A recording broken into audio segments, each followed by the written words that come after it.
దేవుని యొక్క మహోన్నతమైన నామం వందనాలు. ఇప్పుడు వచ్చినటువంటి మీ అందరూ కూడా హృదయపూర్వకమైన వందనాలు తెలుసుకొస్తున్నాను. యెహెజ్కేలు గ్రంథము 34వ అధ్యాయం. యెహెజ్కేలు గ్రంథము 34వ అధ్యాయమును ధ్యానం చేసిన ముందు కొన్ని విషయాలు మీకు తెలియపరిచిన తర్వాత ఉన్నటువంటి వాక్య సందేశాన్ని వివరించడానికి ప్రయత్నం చేస్తాం. యేసుక్రీస్తు సువార్తను బోధించినప్పుడు ఆయన కంటే ముందు యోహాను సువార్తను బోధించినప్పుడు ఆయన కంటే ముందు ప్రవక్తలైనటువంటి వారు దేవుని యొక్క మాట ప్రకటించినప్పుడు ఇలా వరుసగా చూసుకుంటూ వెళితే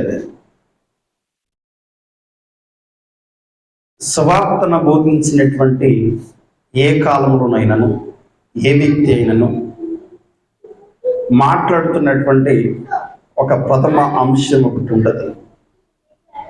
ఏంటంటే కాపరుల గురించి. ఎవరి గురించి అండి? కాపరి మందని ఏ విధంగా కాయాలి, మందని ఏ విధంగా మేపాలి, వస్తున్నటువంటి దుష్ట మృగములను వాటి బారి నుంచి ఏ విధంగా కాపాడాలి, కాపరి ఎలా నడిస్తే ఆయన మంద కూడా ఆ విధంగానే నడుస్తారు. ఎందుకని మాట చెప్తున్నానంటే, యేసు క్రీస్తు సువార్తను బోధించినటువంటి 3.5 సంవత్సరాలు కూడా అక్కడ ఉన్నటువంటి జనాంగమును ఎక్కడ కూడా మాట్లాడాల. ఒకే ముక్క మాట అన్నాడు, మిమ్మల్ని మీరు పరిశీలన చేసుకోండి, వాక్యమును సరిచేసుకోండి.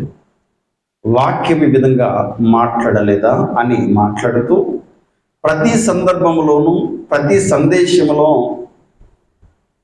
పరిశీలన గురించిను, శాస్త్రుల గురించి, సద్దుకేల గురించి, ప్రధాన యాజకుల గురించి మీరు సువార్త 4 పరిశీలన చేయండి.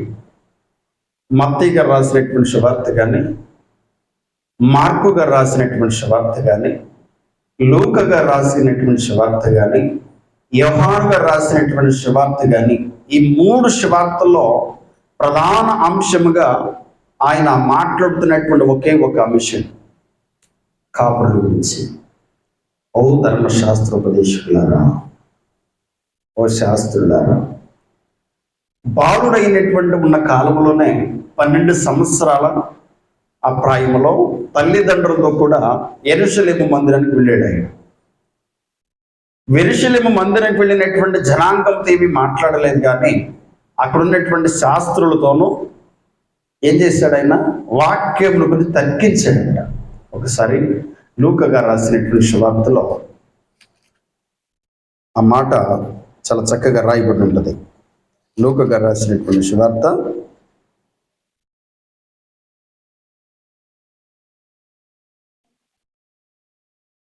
2వ అధ్యాయము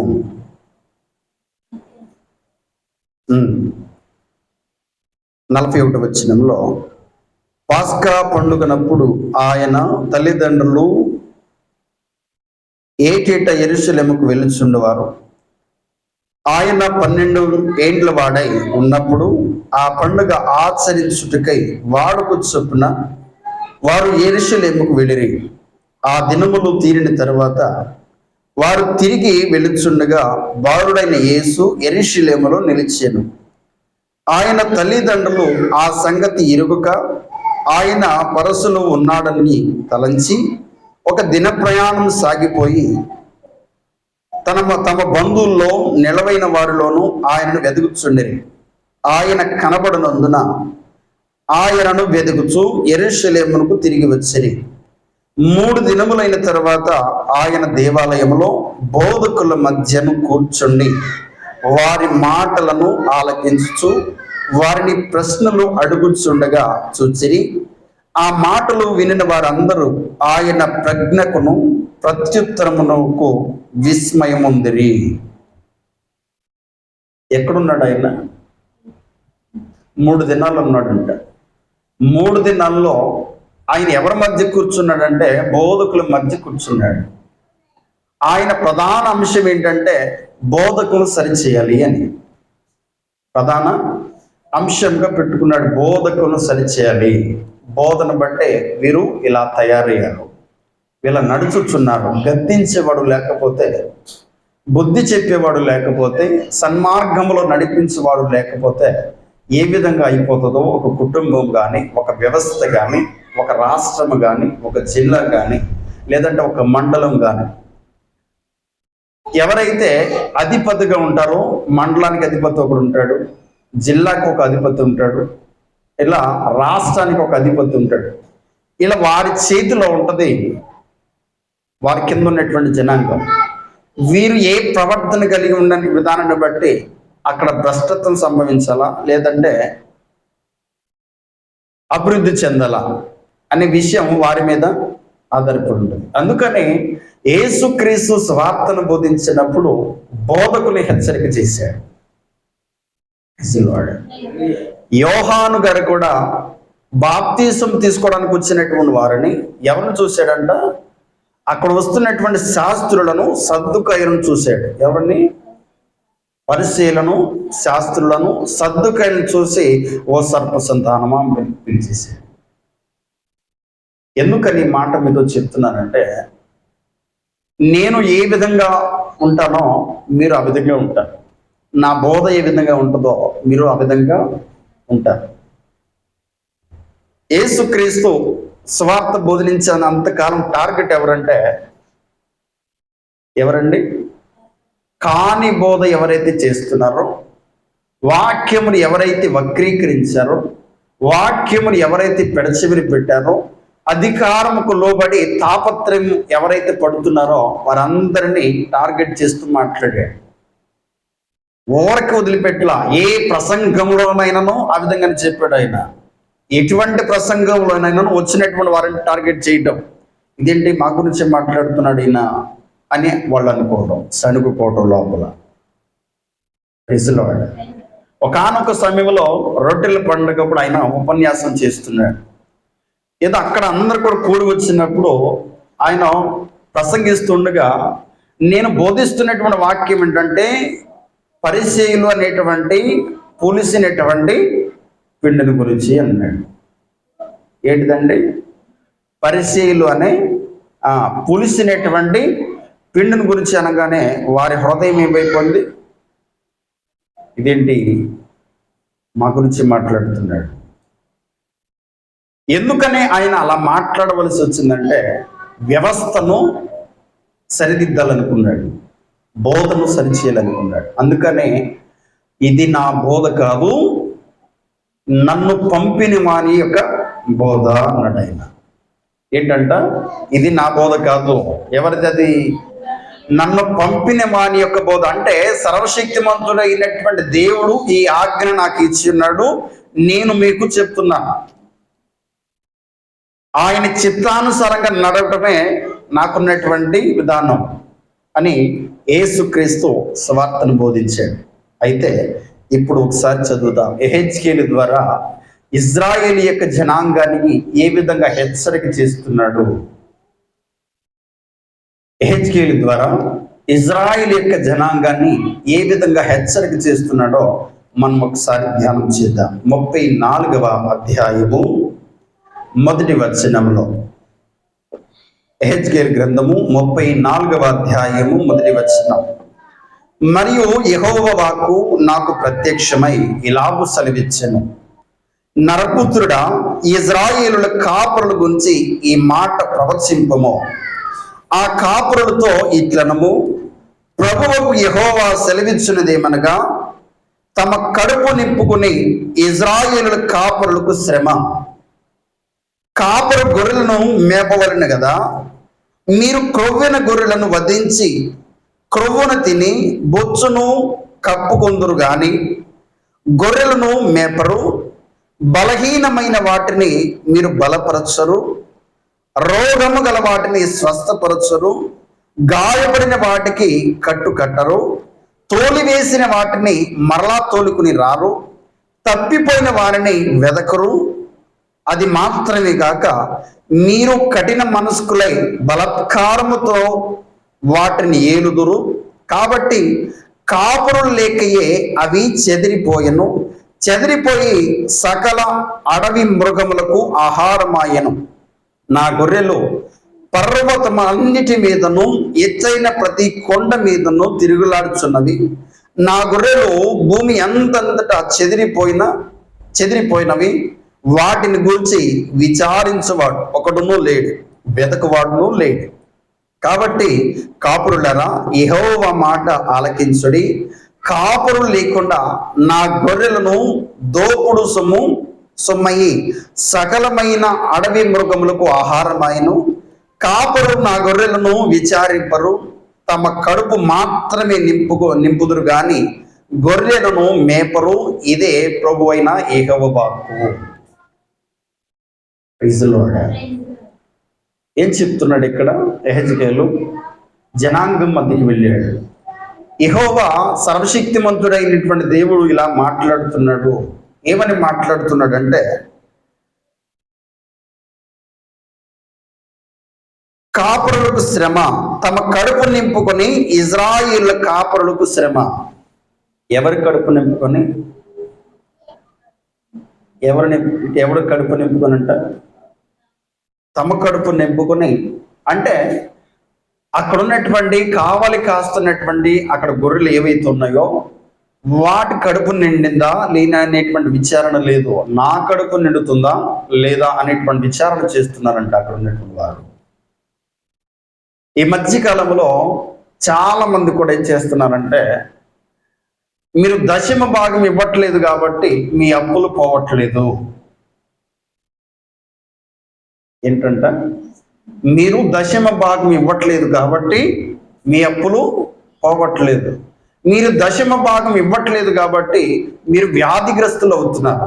మీరు దశమ భాగం ఇవ్వట్లేదు కాబట్టి మీ పొలాలు పండట్లేదు. మీకు దశమ భాగం ఇవ్వట్లేదు కాబట్టి మీకు ఉద్యోగాలు రావట్లేదు.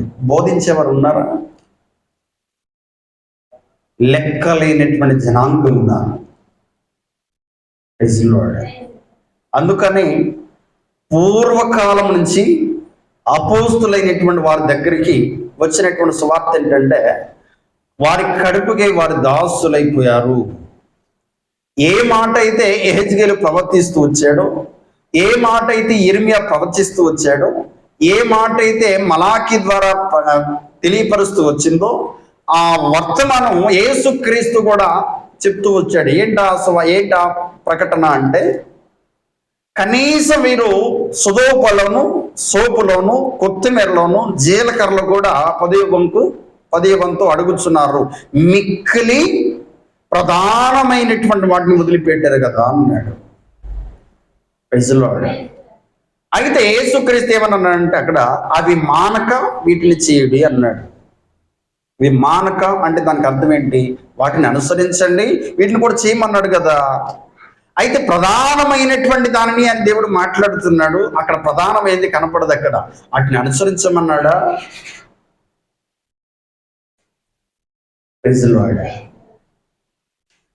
చిన్నపిల్లలో ఒక మాట అంటాం, ఏంటంటే, నీవు చాక్లెట్ ఇస్తే నువ్వు స్కూల్కి వెళ్తావంటే, ఇస్తే నేను వెళ్తానంట. ఆ మాట వాళ్ళు వదిలిపెట్టరు. స్కూల్కి వెళ్ళిన తర్వాత కూడా నువ్వు చాక్లెట్ ఇస్తానన్నావు కదా. ప్రధానమైనటువంటి అంశం ఏంటంటే, వాళ్ళు స్కూల్కి వెళ్ళి బాగుపడాలి, అంతేనా? చాక్లెట్ ప్రధానం కాదు. ఇక్కడ మాట్లాడుతున్నటువంటి అంశం ఏంటంటే, కనీసం వీరి గురించి విచారణ కూడా చేయట్లా, కానీ వీరి కడుపు మాత్రం బాగానే నిండుతుంది. మీరు గమనించండి, చాలా చాలా పెద్ద చర్చిల్లో కొన్ని లక్షలు వస్తుంది ప్రతి ఆదివారం కానీ, లేదంటే నెలకొకసారి కానీ, ఇలా పెట్టుచున్నటువంటి విధానాన్ని బట్టి పెద్ద మొత్తంలో సొమ్ము వస్తుంది. పెద్ద మొత్తంలో సొమ్ము వస్తే వీళ్ళు బాహాటముగా ప్రకటన చేసేటువంటి విధానం ఏంటంటే, బాహాటముగా జనాంగానికి కనిపించే విధంగా చేసేది ఏంటంటే భోజనాలు పెడతారు. భోజనాలు ఒక్కొక్కడికి వడ్డిస్తూ వీడు వీడియోలు తీస్తూ మరలా జనాంగానికి పంపిస్తాడు. మరలా చివరాఖరికి ఏమంటాడంటే, ఈ భోజనానికి ఎంత అయింది అంటాడు. భోజనానికి ఇంత అయింది, ఫలానాదాయానికి ఇంత అయింది. మరి వచ్చిన దాని లెక్క, వారం తీసుకొస్తున్నటువంటి లెక్క, నెల తీసుకొస్తున్నటువంటి లెక్క ఎవడైనా చెప్తాడండి? చెప్పరు. అయ్యింది మాత్రం చాలా స్పష్టంగాను ఈ భారం నా మీద పడుతుంది.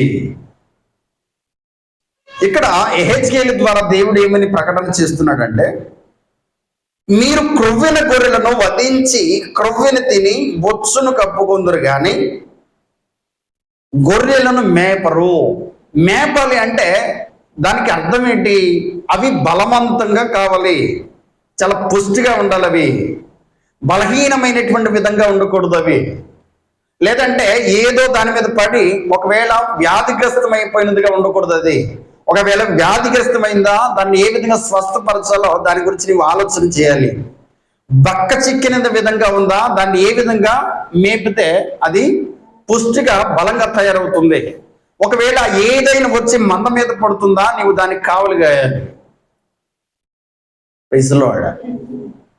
ఇవన్నీ లేకుండా ఒక తింటం మొదలు పెట్టాడు అనుకున్న కాపరి రోజుకొక దాన్ని తింటం మొదలు పెడితే అవి ఉంటాయా? అక్కడ అంటే కూర్చుని తింటే కొండలైన కరిగిపోతాయంట పెద్దల సామెత. కూర్చుని తింటే కొండలైనను కరిగిపోతాయి. ఆశ్చర్యం ఏంటంటే, తరగనటువంటి ఆస్తి ఈరోజు చర్చిల ద్వారా, అంటే సంఘం అనేటువంటి ఆ మాట ద్వారా ఎంతోమంది ఏం చేసుకుంటున్నారు? ధనవృద్ధి చేసుకునేటువంటి స్థితిని కలిగి ఉన్నారు. కానీ బలహీనమైనటువంటి వాటి బలపరచడం అంటే వాక్యం అనేటువంటి విత్తనం వారిలో ఫలిస్తుందా? బలహీనుడు అంటే చెప్తాను, వాక్యం అనేటువంటి విధానం ఆ వ్యక్తికి అర్థం కానప్పుడు ఇక్కడ ఏం చెప్తున్నాడు ఏంటంటే, మీరు క్రొవ్విన గొర్రెను వధించి, అంటే ఏంటి దానికి అర్థం? బాగా బలిసినటువంటి వాటి యొక్క క్రొవ్వు, వాటిని తినడానికి మీరు సిద్ధంగా ఉన్నారు. వాటి యొక్క గొర్రె బొచ్చును మీరు కప్పుకోవడానికి సిద్ధంగా ఉన్నారు. కానీ బలహీనమైనటువంటి వాటిని మీరు కనీసం మేపట్ల. అది దేవుడి బాధ. ఎవరి బాధ అంటే ఇది? యెహెజ్కేలు బాధ, దేవుడి బాధ. దేవుని బాధ, యెహెజ్కేలు బాధ కాదు. దేవుడు యెహెజ్కేలు నోటన ఈ మాటలు ఇచ్చాడు. రెండో విషయం ఏమని చెప్తున్నాడు? బలహీనమైన వాటిని మీరు బలపరచరు, రోగము గల వాటిని స్వస్థపరచరు, గాయపడిన వాటిని కట్టరు, తోలివేసిన వాటిని మరలా తోలుకొని రారు. తోలివేసినది అంటే అర్థం చెప్తాను మీకు. సంఘంలో ఒక వ్యక్తి ఏదైనా అతిక్రమం చేసినప్పుడు అపోస్తులైనటువంటి వాళ్ళు ఏమని ప్రకటన చేశారంటే, వారిని మొట్టమొదట వెలుపల ఉంచండి, వారికి బుద్ధి వచ్చే విధంగా ఉంచండి, కానీ వారిని మరింత దూరము చేసుకొనవద్దు అన్నారు. మరలా వాళ్ళు ఏం చేయాలి? మరలా తీసుకురావాలి, మరలా ఎలా నిలబెట్టాలో ప్రయత్నం చేయాలి. సర్వశక్తిమంతుడైనటువంటి దేవుడు కూడా ఇజ్రాయిల్ యొక్క జనాంగం కాని ఫలములు ఫలిస్తున్నప్పుడు వారిని ఏ విధంగా బాధలకు గురి చేస్తే, ఏ విధంగా శ్రమలకు గురి చేస్తే, ఏ విధంగా వారికి వస్తున్నటువంటి భారములు గురి చేస్తే అప్పుడు నా వైపు తిరుగుతారు అని ఏ విధంగా అనుకున్నాడో ఆ విధంగానే ఇక్కడ బలహీనమైనటువంటి వాటిని బలపరచాలి, వ్యాధిగ్రస్తమైనటువంటి వాటిని స్వస్థపరిచే విధంగా చేయాలి, తోలివేసినటువంటి వాటిని మరలా తీసుకురావాలి. ఎందుకని ఈ మాటలు చెప్తున్నాడంటే, ఎలాంటి కాపరులకు శ్రమ వస్తుంది అంటే, వీటి నుంచి విచారణ చేయలేనటువంటి జనాంగానికి, అంటే కాపరి అయినటువంటి వాడికి శ్రమ వస్తుందంట.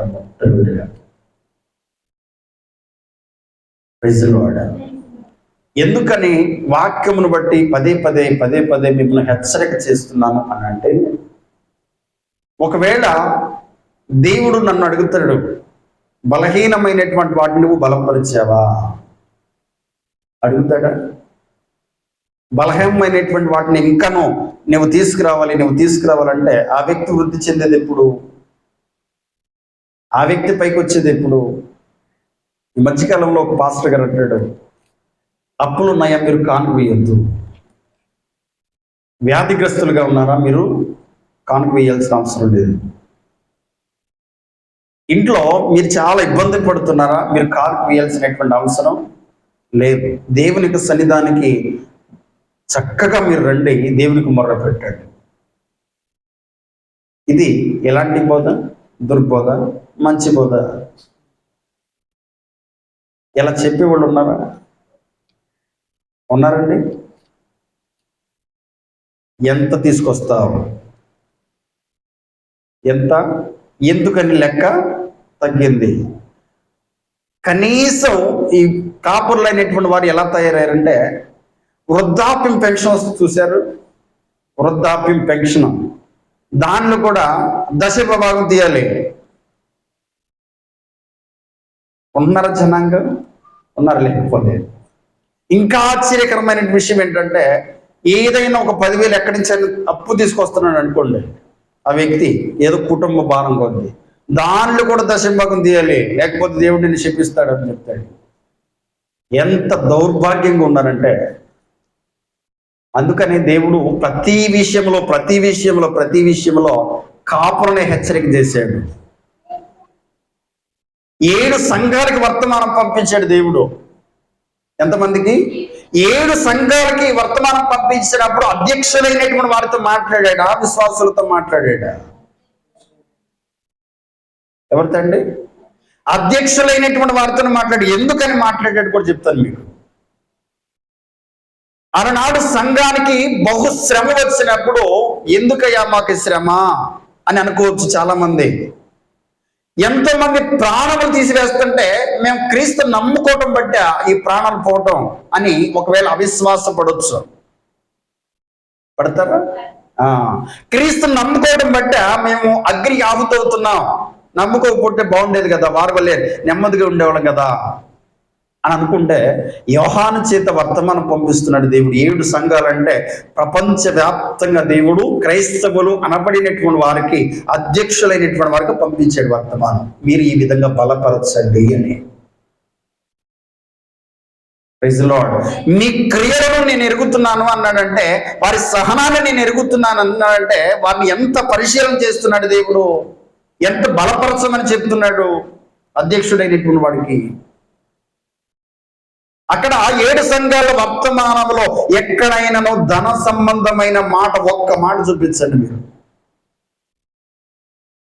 సంఘానికైనా రాసింది లేక, అధ్యక్షుడైనటువంటి వాడికైనా రాసింది లేక, అధ్యక్షుడైనటువంటి వాడికి ఏ విధంగా ఉండాలో చెప్పాడు ఆయన. మరి ఎందుకని దీని గురించి ప్రస్తావన తీసుకురాలేదు ఆయన? ఎవరి వారి అక్కరల కొద్దీ వారు పంచి పెడుతూ సువార్తను బోధించారు వాళ్ళు. నాకు ఉన్నదా, నీకు కలిగి ఒకవేళ లేకపోతే నీకు అక్కరలా అనేటువంటి విధానం ఉంటే నీకు సగం ఇవ్వటం, అలా ఇచ్చుకుంటూ అందరూ కూడా సమానం చేసుకుని సువార్తను బోధించారు. ఎవరు? అపోస్తలులైనటువంటి వారు. కానీ విచారణ చేయకపోతే బలపరచడం అంటే ఏంటో తెలుసా? ఒక వ్యక్తి అదే వర్తమానం, యోహానుకు పంపించిన వర్తమానాలు ఏముంటుందండి, అక్కడ ఉన్నటువంటి స్థితిని బట్టి ఏమైనా మాట్లాడుతున్నాడంటే దేవుడు, నీ సహనము కొంచెమే అయినను నా నామమును నువ్వు గట్టిగా పట్టుకున్నావు. ఐసినవాడు, నీకున్నటువంటి స్థితి కొంచెమే అయినను నా నామం నిమిత్తం భారము భరించావని నేను ఎరుగుతున్నావు. ఎందుకని అంటున్నాడు? కాపురలతోనే కదా దేవుడు మాట్లాడుతుంది. కాపరితోనే కదా నువ్వు అక్కడ నిలువెచ్చని స్థితిలో ఉన్నావన్నది. కాపరులతోనే కదా నికోయిల బోధ నీలో ఉన్నది. పవక్త్రిని నువ్వు ఉంచుచున్నావు, యెజెబెలు బోధను నీవు వండుచున్నా, స్త్రీని నువ్వు వండనిచ్చుచున్నావు. ఎందుకని? యెజెబెలు అనేటువంటి స్త్రీ సంఘములు బోధిస్తే ఎలాంటి బోధ చేస్తుందో దేవుడికి తెలుసు. ఒక స్త్రీ సంఘములు బోధించకూడదు. అధ్యక్షుడు అనే పదము బైబిల్ గ్రంథములో ఉన్నది కానీ అధ్యక్షురాలు అని లేదు. ఉందా? ఎక్కడ ఒక పదం చూపించండి, ఉండదు. ఎందుకనంటే దేవుడు ఎవరి పని వాళ్ళకి అప్పగించాడు. దేవుని దృష్టిలో ఇద్దరు సమానమే, కానీ ఎవరి పని ఎవరి బాధ్యత వాళ్ళదే. ప్రైజ్లార్డ్.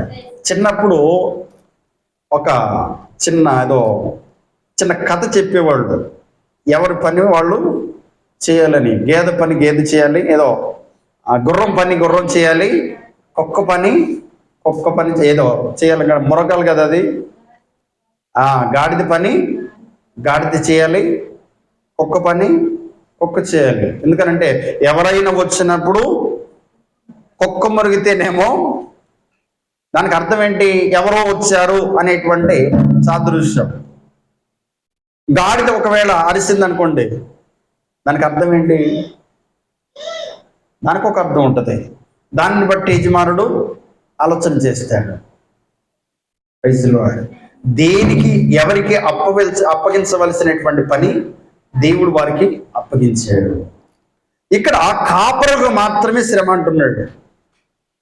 కాపరులకు మాత్రమే శ్రమ. ఎందుకనంటే బలహీనపడినటువంటి వ్యక్తిని నువ్వు బలపరచకపోతే నీకు శ్రమ.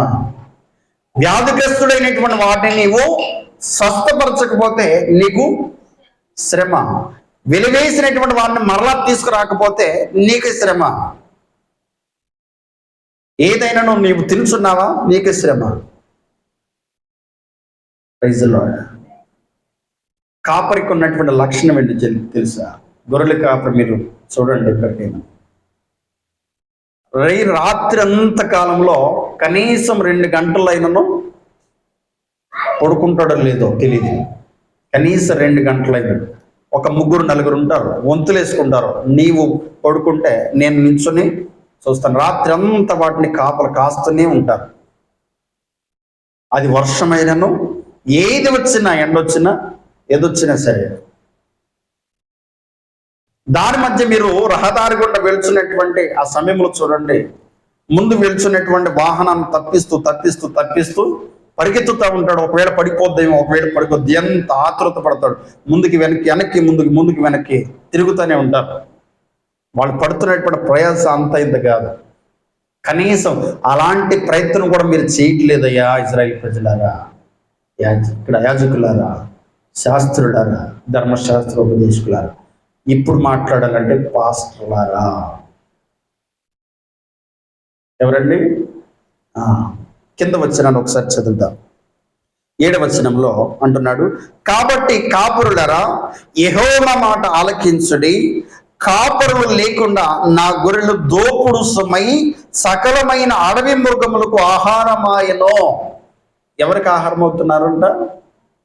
అడవి మృగాలకు ఆహారం అయ్యారంటే జనాంగం చెదరిపోయి ఉన్నారు. దేనిని బట్టి అంటే మీరు గద్దించవలసిన విషయంలో గద్దించలా, మరుగుపరిచారు ఆ మాటను. హెచ్చరిక చేయవలసినటువంటి అంశమును హెచ్చరిక చేయలే. దాని గురించి కనీసం ఆలోచన చేసే విధానం కూడా మీరు బోధించలే. వాళ్ళు తీసుకొస్తున్నారు, మీరు తింటున్నారు.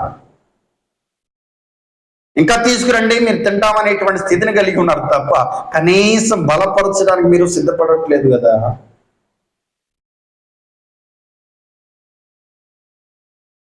ఎంత బాధతో మాట్లాడుతున్నాడు ఈ మాటను ఆయన. ఎంత బాధ అండి. అందుకని యేసుక్రీస్తు స్వార్థను బోధించినప్పుడు ముఖ్యమైన విధంగా వారికే బోధించాడు. అందుకనే పురాతనమైనటువంటి మార్గములు పరిశీలన చేయండి. పురాతనమైనటువంటి మార్గములు పరిశీలన చేయడం అంటే ఏంటి? దానికి అర్థం ఎలా నడుచుకున్నారు దేవుని పట్ల, ఎలా నడిపించారు దేవుని యొక్క విధానంలో. అపోస్తలులైనటువంటి వారు దేవుని సువార్త ఎలా బోధించారు, ఇప్పుడు మనం ఎలా చేస్తున్నాం. ఏ విధంగా సంఘాలు మనం కట్టారు, మనం ఎలా కడుతున్నాం. ఏ విధంగా వాళ్ళు తీసుకురమ్మని అడిగారా, లేకపోతే వాళ్ళు ఇవ్వడానికి సిద్ధపడ్డారా. దీనిలో దేనిని మేము ఉపయోగించుకొనలేదు అంటాడు అపోస్తలుడు పౌలు. మందన మేపుతూ మంద పాలు తాగని వాడు ఎవడైనా ఉన్నాడా, కానీ మేము దాన్ని కూడా ఉపయోగించాల. ఎందుకని, ఎవరికి తీర్పు తీర్చడానికి అవకాశం ఇవ్వకూడదని.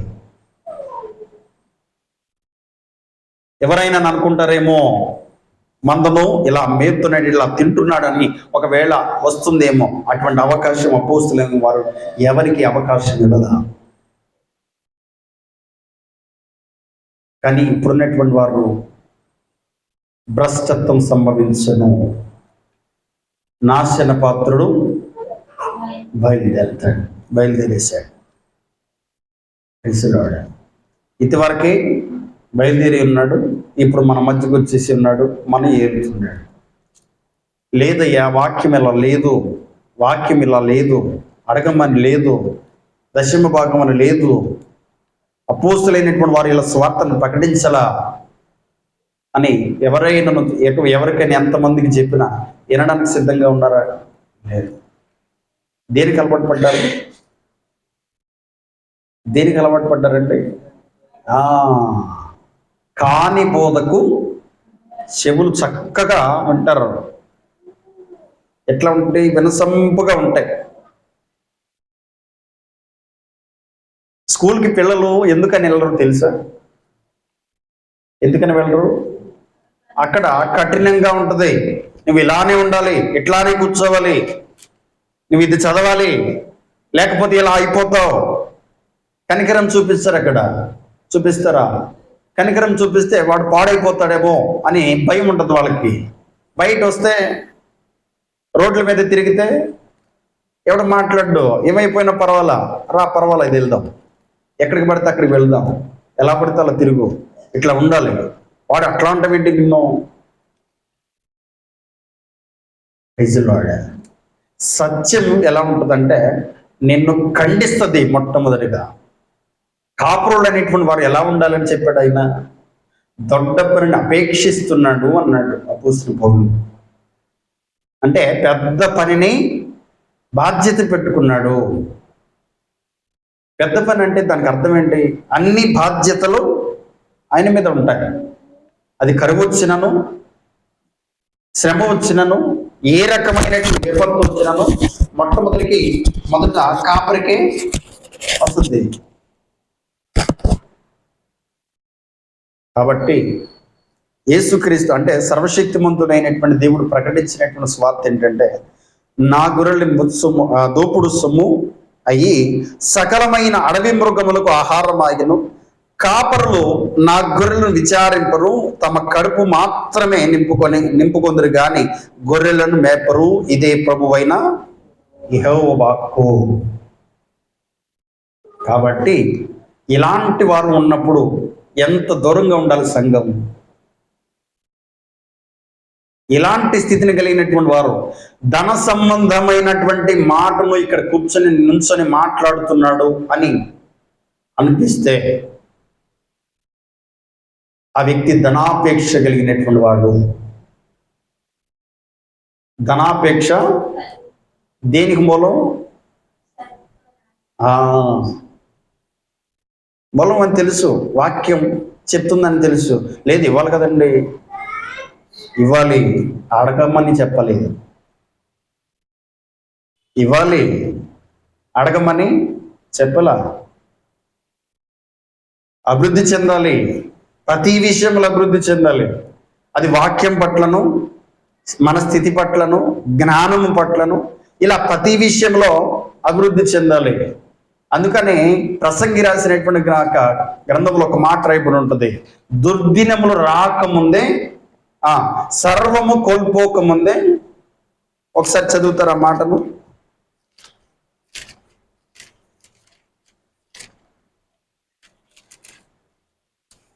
12వ అధ్యాయం 1వ వచనం. దుర్దినములు రాకముందే ఇప్పుడు వీటి యందు నాకు సంతోషం లేదని నీవు చెప్పు సంవత్సరములు రాకముందే, తేజస్సునకు సూర్య చంద్ర నక్షత్రములకు చీకటి కమ్మక ముందే, వాన కురిసిన తర్వాత మేఘములు రాకమునుపే నీ బాల్య దినములందే నీ సృష్టికర్తను స్మరణకు తెచ్చుకొనుము. ఎవరిని స్మరణ తెచ్చుకోవాలి? సృష్టికర్తను స్మరణకు తెచ్చుకోవాలంట. అది ఎవరైనా కాపరి అయినను విశ్వాసి అయినను. వీటి యందు సుఖము లేదు.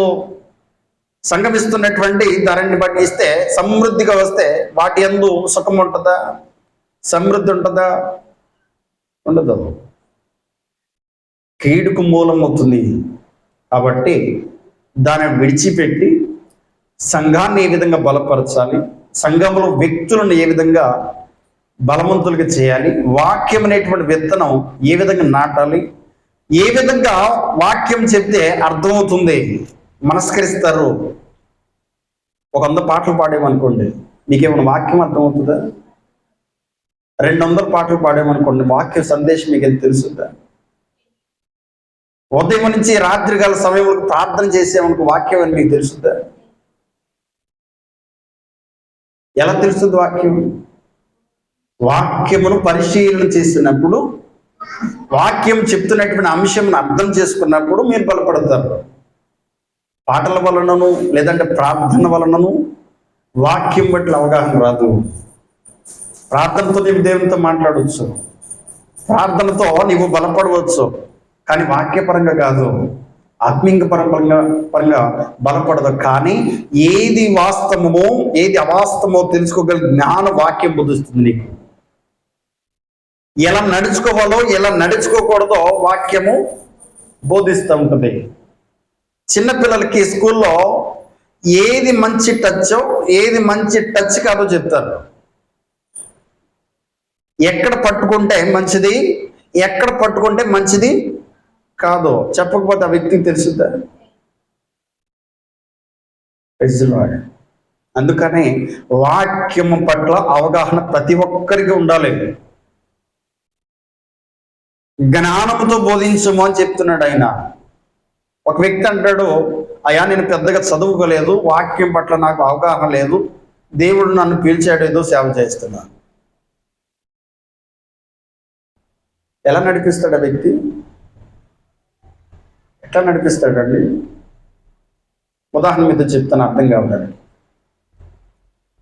ఏదో డాక్టర్, వాళ్ళ నాన్న డాక్టర్ గారు, ఈయన కూడా ఏదో సర్టిఫికేట్ బట్టి డాక్టర్ అయ్యాడు.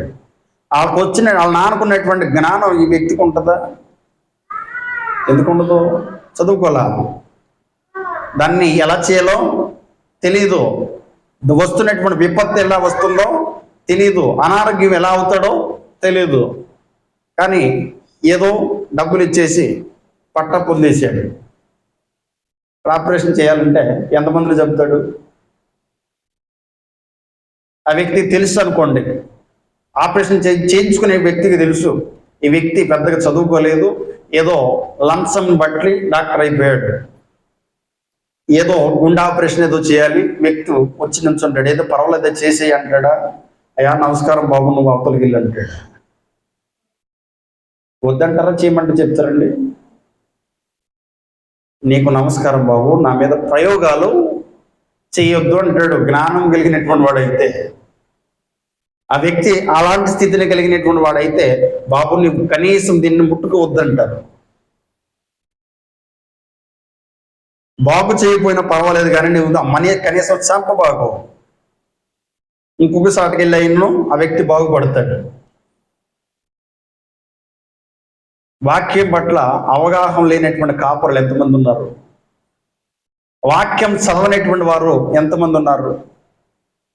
కనీసం వాక్యములు ఇన్ని లేఖనాలు ఉన్నాయి, దీన్ని బట్టి ఇలా మాట్లాడుతున్నాడు అని తెలవనటువంటి వారు ఎంతమంది ఉన్నారు? కాపరు లేనటువంటి వారు ఎంతమంది ఉన్నారు? కాపరికి ఉండవలసిందంట జ్ఞానం కావాలంట. ఏం కావాలి?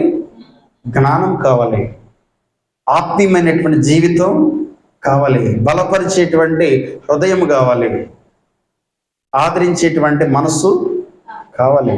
కాపరికి ఉండవలసిన లక్షణాలన్నీ ఇంత చిట్ట రాశాడు అపోస్తలుడు పౌలు తిమోతికి. ఎంతండి? ఇంత చిట్ట రాశాడు. దీనిలో ఏ లక్షణములు నీకు లేకపోయినా నీవు కాపరివి కావు. కాబట్టి జాగ్రత్తగా విని వాక్యమును జాగ్రత్తగా అర్థం చేసుకొని ఎలా నేను వాక్యములు బలపడాలి అనే విషయమును బట్టి కనీసం అవగాహన ప్రతి ఒక్కరు కూడా పొందుకోవాలి. ఒకవేళ చదువు రాదేమో, వింటే తెలుస్తుంది కదా.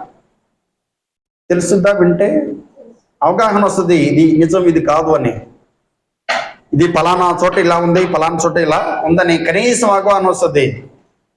కాబట్టి మనం వాక్యమును గ్రహిస్తున్న, వాక్యం ధ్యానం చేస్తున్నప్పుడు వాక్యము నాతో సూటిగా ఏమని మాట్లాడుతుంది అనేటువంటి విషయము ప్రతి ఒక్కరికి అవసరం.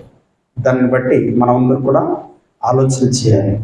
ఆలోచన చేసినప్పుడే మనం బలపడతాం. ఆలోచన చేసినప్పుడే వాక్యమును బట్టి స్వస్థపడతాం. ఆలోచన చేసినప్పుడే ఎవరైతే తొలగిపోయి ఉన్నారో వారిని తీసుకురావడానికి మరలా అవకాశం ఉంటుంది. అటువంటి లక్షణములు మొట్టమొదటి నేను కలిగి ఉండాలి, నా పట్ల మీరు కలిగి ఉండాలి. అది దేవుడు చెప్పినటువంటి సత్యమైన సువార్త. ఈ సువార్తకు ప్రతి ఒక్కరు కూడా లోబడి అనేక మందిని బలపరచడానికి సిద్ధపడాలి. ఈ మాటలు ముగిస్తున్నాను. సర్వశక్తిమంతుడైనటువంటి దేవుడు ఈ మాటలు బట్టి మహిమ పరచబడును గాక. ఆమేన్.